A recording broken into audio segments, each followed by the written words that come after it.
So during my time as a football player, or now as someone who's competing in combat sports, I've had trouble balancing my strength and conditioning with my sport. There'd be periods where I didn't make time for strength and conditioning, and because of it, I'd ended up getting injured, or I ended up becoming less athletic. Or there'd be times where I focused too much on strength and conditioning, and I lost some of my sports specific skills because of it. In this video, I'm just going to show you the training schedules that I use to balance the two, and also I'm going to share with you what other athletes do, whether that's pro athletes who I know and I train with, or people who do it for recreation and don't have as much time to train. Like people who are just training martial arts 2 or 3 times a week, or people who are doing intramural soccer and things like that. Alright, so I'm just gonna go over my training split first as someone who's competing in Muay Thai right now. So Mondays through Thursdays, I have a night training session with the fight team. But since I have like an hour in the morning to train in between classes, I always get a morning workout in too. So on Mondays and Wednesdays, I get a lift in the morning, and it's a moderate lift. Like, I'm not doing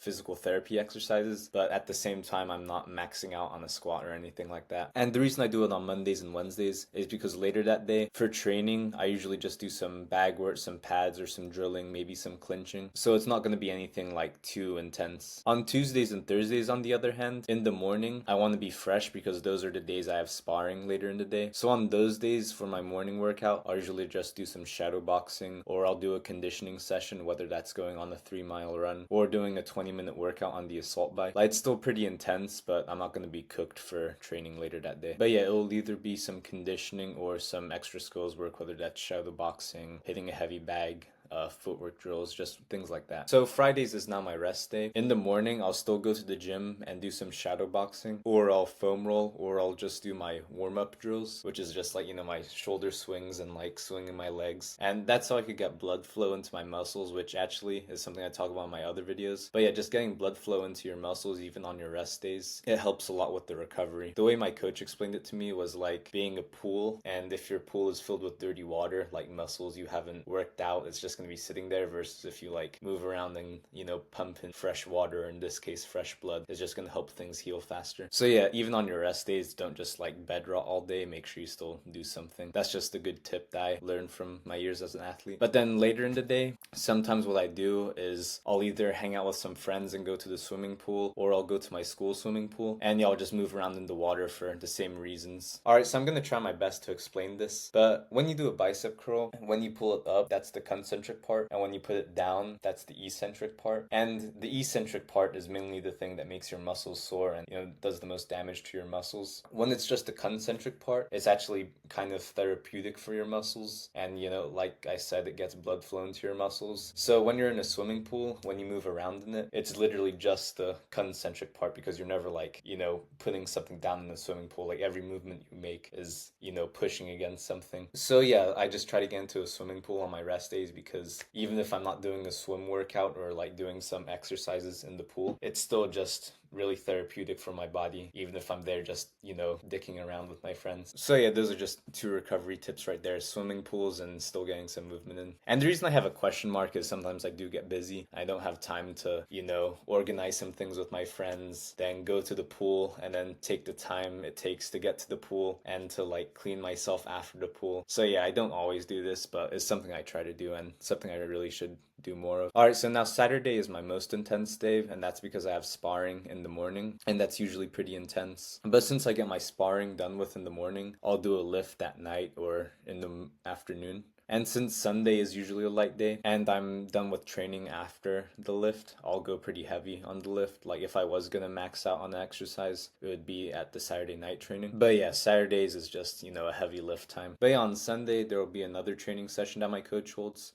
Sometimes, and most of the time, it's hill sprints. And if there is hill sprints, I'll go a little bit lighter on the Saturday lift. But it's either going to be hill sprints or something where it's just a little bit of light drilling and a little bit of light sparring. And that's usually pretty chill. It's more recovery than actual training, in my opinion. And then later in the days on Sundays, again, I'll try and go to the pool with my friends or something like that. Or I'll just get a light lift. And then when I say light lift, I mean, I'll just hang out with my friends that don't do Muay Thai or don't do combat sports, and we'll lift together. But it'll be one of those lifts where we just like are kind of talking for 75% of the time, and it's pretty chill, and it's more like of a social thing than an actual lifting thing. But we do lift a little bit of weights during that time. But yeah, I just wanted to share with you what I do personally for a week's training as someone who's competing in Muay Thai. Let me get into what other people I know do. So at the gyms I train at, I've actually met quite a few pro athletes, whether that's pro Muay Thai fighters or pro MMA fighters. And a lot of them I know actually work full time and they don't have time in the morning to get a workout in or get a practice in. So they're only training one time a day. But they still make it work, but I'm just going to share with you what they do. So it's pretty much the same thing as me. Like they'll just have their training session at night, but after the training session I have at night, I usually go home, or I'll stretch for 10 minutes and then go home. But when I'm stretching, I always see them, they'll be lifting. One person I know who's an amateur fighter, he'll actually come into the gym early and lift before the practice. But most people I know who train once a day and stay after practice to get like a longer workout in, they'll usually lift after their training session with the fight team or doing their skills work. And yes, usually it's just calisthenics or some kettlebell exercises or pushing a sled, things like that, because it might be hard to do some heavy squats after a full martial arts practice. But I'm just saying most do light stuff, but I have seen some pro athletes and they do heavy squats after their whole wrestling practice. So yeah, you just gotta figure out what you can handle, either that or build up to doing more intense stuff over time. But yeah, I'm just saying there's people who compete who only train once a day and they still make it work. It's just I recommend doing what they do if you are gonna do that, and get a 40-minute or so strength and conditioning session after your training session. But yeah, I've also talked to them and I've asked them, like, do you also get a training session in the morning?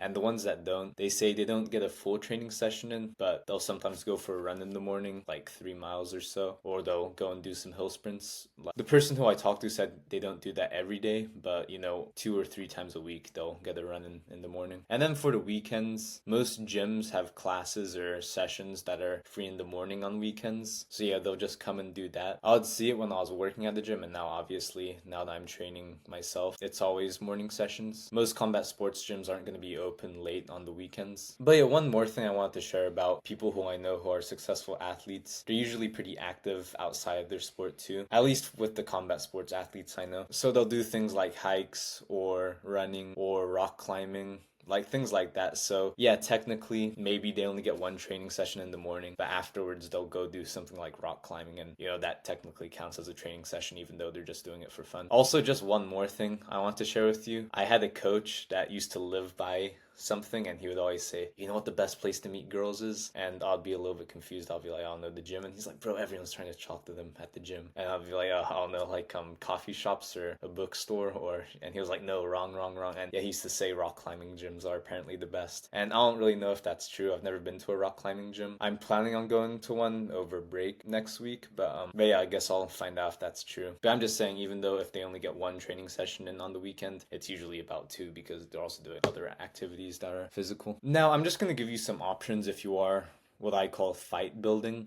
I just made that up 30 seconds before making the slideshow. But it's like power lifters who also bodybuild. They're called power builders. Well, I just called them, people who train martial arts but are also kind of bodybuilding and getting buff. I just call it fight building. But one option if you're doing that is to do, a class, or do whatever you're doing, whether that's intramural soccer or tennis, and then just lift afterwards. So at the gym I work at back home, most people who are training Muay Thai do 2 classes. They'll do the Muay Thai pad class, which is where they'll do it holding pads, and the Muay Thai tactics class, which is more drilling kind of thing, not sparring though. But what some people I see do is they'll just do the pad class, and instead of doing the drilling class also, that's for another hour, they'll just lift instead. So yeah, that's just what I'm suggesting here. Like, you could just do one martial arts class for an hour and then lift for an hour, lift for 30 or 40 minutes, and just do that 6 days a week, rest one day. And if you're a little bit cooked on Friday, for example, instead of a lift after, you could just go on the treadmill and run a little bit, or